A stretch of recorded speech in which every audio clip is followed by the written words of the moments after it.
Pada tahun 2023, terdapat 51 hingga 52% warga Indonesia tinggal di perkotaan. Kota yang maju dan berkembang tentunya tidak luput dari peran penting seorang perencana. Nah, oleh karena itu, kami dari kelompok 2, Prodi Perencanaan Wilayah dan Kota, kelas RB, Institut Teknologi Sumatera, akan menjelaskan seputar tentang dasar perencanaan wilayah dan kota.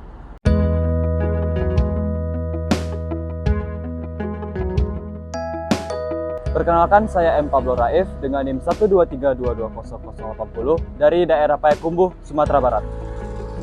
Perkenalkan, nama saya Siti Nuraisa dengan NIM 123220066 berasal dari Provinsi Banten. Perkenalkan, saya Mutiara Nurrahma dengan NIM 123220090 dari Batu Raja, Sumatera Selatan.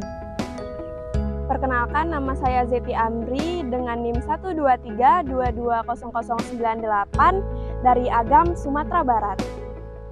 Perkenalkan, nama saya Rahmat Fauzan, NIM 123220096 dari Kota Padang, Sumatera Barat. Halo semuanya, kenalin nama aku Haitu Raida Jevi dengan NIM 123220087. Aku berasal dari Kota Padang, Sumatera Barat. Perencanaan ialah pembuatan urutan tindakan yang teratur yang akan mengarah pada pencapaian tujuan yang dinyatakan. Perencanaan juga dapat diartikan sebagai proses menentukan apa yang akan dilakukan dan atau dicapai pada masa yang akan datang, serta menetapkan tahapan-tahapan yang dibutuhkan untuk pencapaian tersebut. Terdapat 3 kategori besar dalam proses perencanaan. Yang pertama adalah model proses perencanaan blueprint, yang kedua adalah model proses perencanaan sistem, dan yang ketiga adalah model proses perencanaan kolaboratif. Sejarah perencanaan wilayah dan kota di Indonesia berasal dari pendudukan kolonial Belanda di Indonesia pada masa lampau. Dengan perhatian Thomas Carsten pada tahun 1920 dalam laporan Town Planning in Indonesia, maka terbentuklah Komite Perencanaan Kota oleh kolonial Belanda yang menghasilkan rancangan undang-undang perencanaan kota pertama di Indonesia. Ini merupakan cikal bakal dari pembentukan Komite Perencanaan Nasional Indonesia pada tahun 1961 yang membuat rancangan tentang pembangunan 8 tahun, yaitu dari tahun 1961 sampai tahun 1968. Pada tahun 1970, perencanaan regional mulai muncul dan perwujudan dari kelembagaan perencanaan dari level nasional hingga level daerah mulai terwujud. Pada tahun 1980, National Urban Development Strategy berhasil dirumuskan.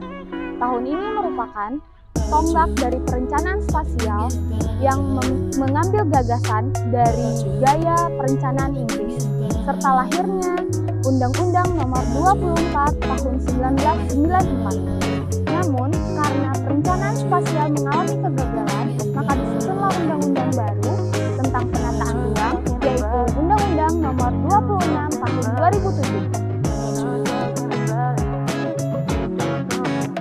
Profesi sendiri berarti bidang pekerjaan yang dilandasi pendidikan keahlian. Lulusan PWK sendiri memiliki sebuah perkumpulan yang diberi nama IAP atau Ikatan Ahli Perencana. IAP ini didirikan pada tanggal 13 April 1971. Tugas dari IAP ini adalah meningkatkan peran para ahli perencanaan wilayah dan kota. Yang kedua, meningkatkan kemampuan profesional. Yang ketiga, mengembangkan bidang pengembangan. Yang keempat, membina hubungan dan kerjasama sesama ahli perencana. Seorang planner harus memiliki kemampuan dalam menulis dan presentasi, karena dalam keprofesiannya nanti tentu saja seorang planner banyak membuat laporan mengenai keadaan sekitar dan harus dapat mempresentasikannya di depan orang banyak. Maka dari itu, seorang planner harus dapat memiliki kemampuan presentasi dan menulis agar orang tertarik pada proyek yang kita tawarkan. Sedangkan lulusan PWK sendiri memiliki beberapa prospek kerja yang mempunyai cukup banyak peluang. Seperti di instansi pemerintahan, lulusan PWK dapat bekerja di PU, Bapeda, dan Depdagri. Sedangkan di perusahaan, itu bisa bekerja di LSM, konsultan, dan pengembang properti. Jika tertarik di bidang pendidikan pun, alumni PWK juga bisa bekerja menjadi dosen dan peneliti di lembaga-lembaga tertentu. ruang lingkup wilayah lebih mengacu pada perencanaan pembangunan atau pemanfaatan ruang wilayah, yang pada intinya adalah perencanaan pembangunan pada area yang lebih luas, seperti provinsi, negara bagian, atau bahkan negara secara keseluruhan. Sedangkan ruang lingkup kota lebih spesifik dalam hal struktur pemerintahan, layanan, dan kehidupan sehari-hari. Substansi kajian merujuk pada tema atau topik yang menjadi fokus analisis. Substansi kajian bisa mencakup aspek-aspek seperti demografi, lingkungan, sosial, ekonomi, dan infrastruktur. Sedangkan ruang perencanaan wilayah mencakup pada proses analisis perencanaan dan pengelolaan wilayah yang lebih luas, seperti kabupaten, provinsi, atau bahkan negara bagian. Selanjutnya ada produk perencanaan wilayah. Yang pertama, rencana tata ruang wilayah atau RT/RW adalah produk utama perencanaan wilayah yang merinci bagaimana wilayah tersebut akan dikembangkan dan dimanfaatkan untuk alokasi lahan yang lebih luas seperti pemukiman, pertanian, industri, dan konservasi. Selanjutnya ada rencana detail tata ruang atau RDTR yang merinci tata ruang suatu kawasan perkotaan termasuk zonasi penggunaan lahan, tata letak jalan, dan pengembangan infrastruktur kota. Isu dan permasalahan yang saya bahas kali ini adalah tentang Danau Maninjau yang terletak di Kecamatan Tanjung Raya, Kabupaten Agam, Provinsi Sumatera Barat. Danau Maninjau merupakan salah satu objek wisata yang ada di Provinsi Sumatera Barat yang banyak dikunjungi oleh pengunjung domestik maupun internasional. Tak menutup kemungkinan potensi alam yang ada di Danau Maninjau dimanfaatkan oleh masyarakat untuk memenuhi kebutuhan ekonomi dengan membangun keramba jaring apung. KJA ini sudah mencapai 23.359 unit dengan para pemilik sebanyak 1.678 orang. Hal ini sangat menguntungkan bagi masyarakat di daerah Danau Maninjau karena sekali panennya dapat meraup keuntungan puluhan hingga ratusan juta, sehingga masyarakat di sekitar Danau Maninjau sangat sejahtera dengan kehadiran KJA ini. Namun bencana ekonomi pun terjadi pada tahun 2016, sekitar 1.000 ton ikan mati massal dengan kerugian mencapai 20 miliar rupiah.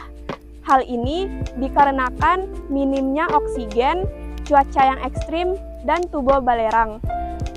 Akibat tidak hanya itu, hal ini juga disebabkan oleh endapan dari pakan ikan yang sudah banyak mengendap di Danau Maninjau, sehingga pendapatan perekonomian dari masyarakat Danau Maninjau menjadi menurun.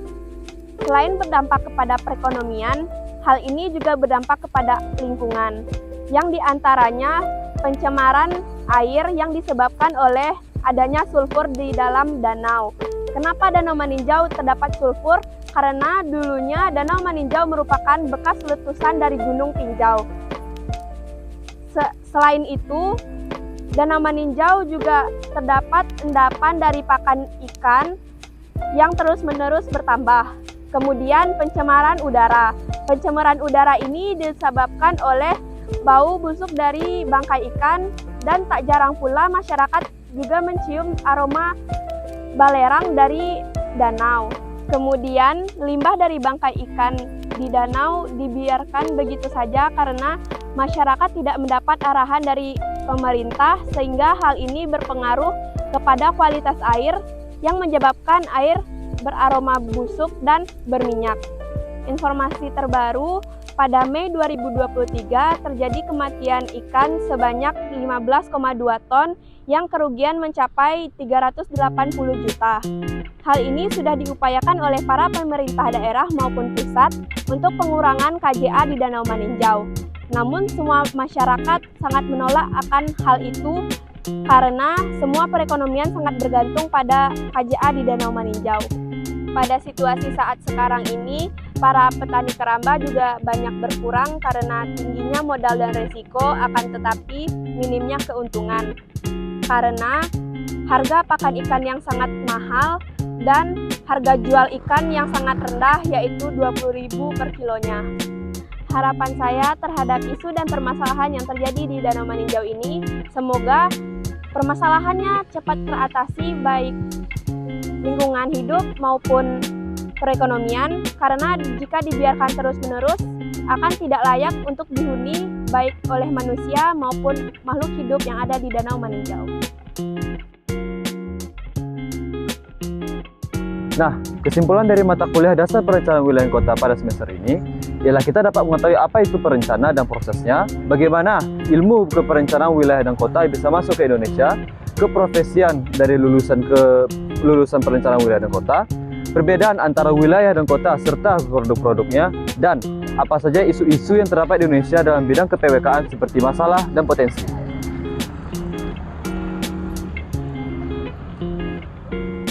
Hal-hal yang perlu diperhatikan yaitu menganalisis penggunaan lahan, memahami konsep perencanaan kota lebih lanjut, dan memahami kebijakan-kebijakan tata ruang dan infrastruktur perkotaan.